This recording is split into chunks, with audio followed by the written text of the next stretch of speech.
What's up, friends, fans, enemies, and viewers of the channel? And this is, a scripted video. I don't do many of those. It's exactly what the title says it's going to be. It is everything I read in the year 2023. So, and also in chronological order. First on the list, Last Kids on Earth, number 8, The Forbidden Fortress. I don't want to go like too deep into this since I'm going to be doing a Last Kids on Earth deep dive. It's like a full video where I go over every book and like just everything about the series, but this one was pretty good, as is the series as a whole. Now, after that was a book which I honestly am shocked that I read it only this year. It's my favorite that I read this year, and it was Walking Dead Typhoon by Wesley Shue. It was, which I really hope that's how his name is pronounced because it's gonna be so embarrassing if it's not. But it was a really well interesting. It was a well written, interesting novel that it was clearly written with like a lot of passion for the craft of novels. And I do want to read more stuff by Wesley Chu at some point. Also, the ending, it was so fucking sad. That ending was depressing. I loved it. After that was the first six Ranger's Apprentice books. This was a third reread, I think. I'm writing a deep dive on the whole series, so I'll give more in depth thoughts there. Actually, it's similar deep dive to Last Kids on Earth, but probably longer. Just know that reading six books in the same series in 3 months is very tiring, and that's why I didn't read the rest of them for a while. I still haven't finished book 10 at this point. It's not very good. Then I read the first five books in the Artemis Fowl series, and let me tell you, it was alright until the time paradox, which I DNF'd at like 20% or so.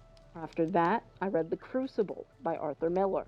For English class, obviously. It was alright. Like, it was just alright. Honestly, I probably will never read it again or even really think about it again.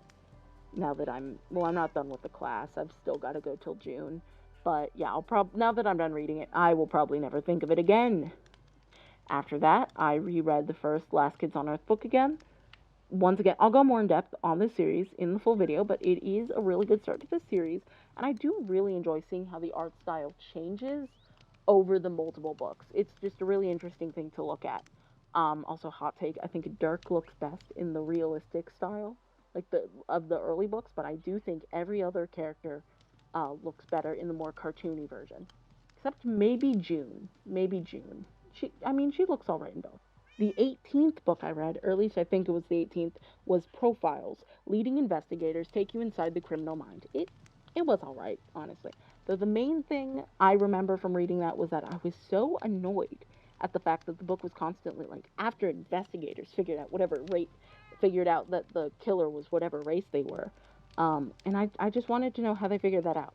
Sometimes it was obvious, like if the killer had to have walked to the crime scene and then back home, and their home was in like an all white town or something. But one of the examples was an apartment building that had a population of I think like 40% white, 40% black, and 20% Hispanic, and they somehow deduced that the killer was white. But how did they do that? The apartment building had a pretty diverse population, so how did they figure that out? I rated it 3 stars because, like, besides that frustrated me so much, and the writing, it was just okay. It was like a collection of writings by a bunch of different authors throughout, like, I think over a decade. So it was just all right, but frankly, I probably won't be rereading it. And then after that was One of Us is Lying, which was better than I was expecting. This was also a reread. I did a lot of rereading this year, and I originally read it in 8th grade. And I'm gonna be honest, when I first read it, my favorites were Nate and Bronwyn, since I really liked their romance, and like, I didn't really care for Cooper or Addie, and I actually really didn't like Addie on my first read. But now that I've reread it at like an older age, I honestly didn't really care for Nate or Bronwyn this time around. Oh my god, Bronwyn almost felt like unsympathetic to me because of the whole like I need to get into Yale when she's a rich legacy, and I guess I'm just bitter because I'm gonna go to a really shitty college that has like a 2.0 GPA. Actually, no, it's like 1. It's below 2.0 GPA requirement to get in, and that's my only option. Not because of grades, but because of money. Um, And so, like, I guess I'm just not very sympathetic to her. But I still enjoyed her character. I could not stand Nate. He was so annoying. But Addie, oh my god, I cried at some points in her story, which was embarrassing because I was reading this while refusing to pay attention in my personal finance class. My teacher is very annoying. I don't like him very much. And my parents don't like him either because he's annoying and sucks. Also, I'm recording in a different spot than usual, and I'm getting so much dust in my throat. It hurts. Also, I don't want to get like too personal, but my dad was the first person on his side of the family to actually go to college. So that's like another thing that makes it hard for me to sympathize with Bronwyn. After that, I read One of Us is Next, which I don't remember most of it, except for the twist at the end and the fact that I just really like Maeve. Like, she's a great character, and I'm glad she's in all three books, because she was the best part of this book, as well as the twist at the end, which brought it from like a 1 star to I think I rated it a 2.5. And then the third book in this trio, I read that one. It's called One of Us is Back. I don't remember any of that one either. It just wasn't very good. Frankly, it felt kind of unnecessary. I really liked Addie and Maeve as always, and frankly, Chris was actually pretty nice. But I want to say more about it. I just don't remember it. The ending scene was sweet. Um, yeah, I mean, it was sweet, but there's not really much else to say about the book itself. Then, Fahrenheit 451, another English class book. Moving on, Last Kids on Earth, number 9, The Monster Dimension. Honestly, this book actually does make me really excited, not only because it was good, but also because I want to get more duo books, because there was Quentin Dirk's Hero Quest, and now there's this one, which was Quint and Jack, and, you know, I'm hoping maybe the next book gives us June and Dirk Adventures, or something like that. And I hope we get more books that are focused on different duo combinations, like June and Jack, or Jack and Dirk, or June and Quint. Now, the book itself, I really appreciate Jack as a main character. Frankly, I think he's great for this series, and he really works. And I'm excited. I like the Cosmic Hand, but all of this is going to be addressed in the deep dive. So just wait. Then I read the motherfucking Hunger Games. They're really good. I rated all of them 5 stars. Katniss Everdeen, I love you dearly. If anybody in this comment section is like, I don't like Katniss as a main character, I will kill you. I will actually kill you. Katniss Everdeen is my daughter. That's my daughter you're talking about. Leave her alone. Anyway, I love her. The books are really good. I haven't seen the movies yet, but I'm going to be watching them. Oh, my cat just jumped up on the table that my tablet is set on while I'm recording this. Hi, Onyx. I'm going to be watching the movies with some friends of mine for my birthday, so that's going to be really fun. There's so much dust here. Then, 7th RA book. I enjoyed it this time when I read it way more than I did the first time.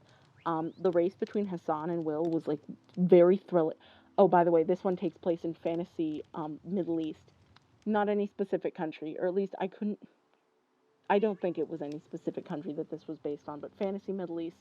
The race between Will and Hassan was like very thrilling. Plus, like, I liked how none of the Middle Eastern characters fell into like, or at least most of them didn't seem to fall into like stereotypes. I mean, there were I'm gonna be honest, I don't know how to pronounce their names, so I'm just gonna call them the evil guys.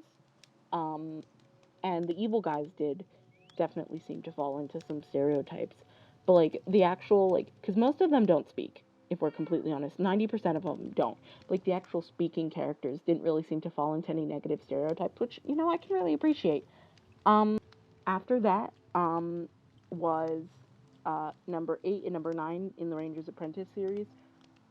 Kings of Clonmel and Halt's Peril. They're basically a duology.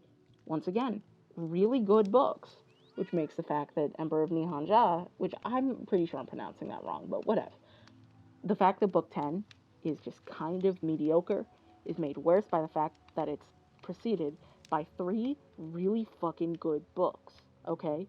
The it's just, they're so good. I'll go more, I keep saying this, but I'll go more in depth on my deep dive.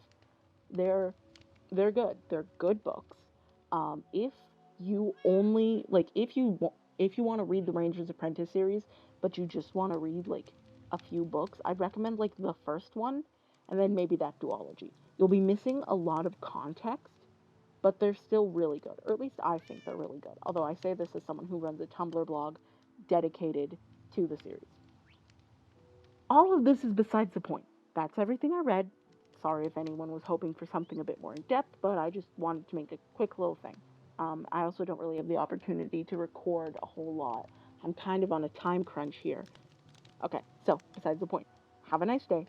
Hit subscribe, like the video, maybe leave a comment. Like, what did you read this year? Did you read any of the same books I did? Did you remember what happened in the second and third One of Us is Lying book? Did you like them? I really want to hear the opinion of someone who liked, especially the third book, because I did not, but I want to understand why people liked them. Oh God, did you read anything at all? I understand if not. Reading is hard. Okay, farewell. I almost forgot. Sorry for the audio quality. LOL.